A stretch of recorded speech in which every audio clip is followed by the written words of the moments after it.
Sometimes you have a psychological problem, to be honest with you. Because why? You're thinking too much. Your iman is weak. That's why you are suffering.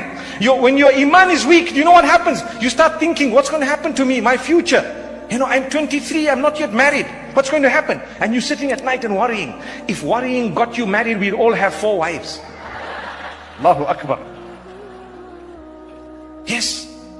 You stop worrying in that way. Worrying never solves a problem. Trust me. Lay your trust in Allah. Do what you can in your capacity. Go out and try as hard as you can. Never ever leave any stone unturned when it comes to your effort, and leave the rest in the hands of Allah. Don't worry. Sleep like a log, mashallah, for as long as you get up for Salatul Fajr. But that's the way forward. The problem with us, you can't have a job. Someone's done magic on me. Let's go away. Let's go to these fortune tellers, magicians. You can call them what you want. People who engage in superstitious activity. Islam is the fastest growing religion on earth because the Quran and the Sunnah in reality are logical. They make sense. The minute you see superstition, the people won't want to accept Islam. Imagine someone wants to accept Islam and you tell them, when you have a problem, you must just go to these people. They will dangle an elastic band by your nose and make you sneeze 3 times. And you'll be okay. It happened to me and I was okay.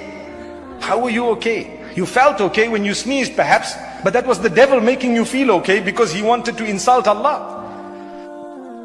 And he tells Allah subhanahu wa ta'ala, look, he laughs at us. Look at this guy. I made a fool of him. Do you know? I made a fool of him. I made him do something, pretending or thinking that he's going to be cured through that. And when you told him, I am a Shafi, he just turned away from that. What does Ibrahim alayhi salam say? وَإِذَا مَرِضْتُ فَهُوَ يَشْفِينَ.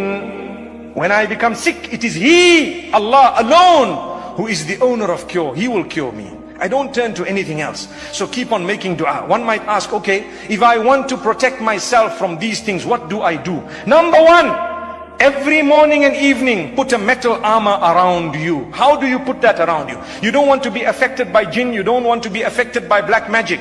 I told you, 1 is the person who participates in it. He has disbelieved in Allah. If a person goes to a fortune teller to ask him a question out of curiosity, that means I don't want to believe them, but I say I'm just going for the fun of it.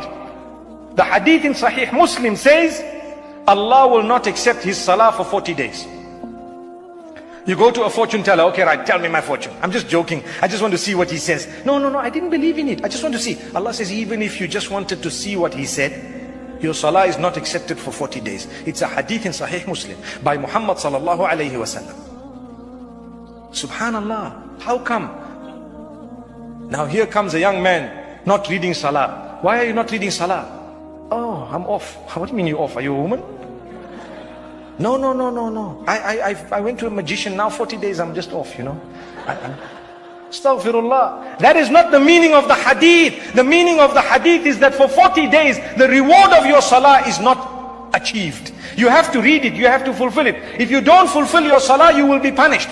And when you fulfill it because you did something evil, the reward of it is not there. Similar to a person who's drunk alcohol or something intoxicating. The hadith says 40 days, salah is not accepted, which means the reward of the salah will not get to you. It's like payment of a punishment. Your salary is being deducted. You still have to go to work. If you don't go, you're not going to get a salary. You have to go to work, you will get a salary, but it's deducted as a fine for something you did.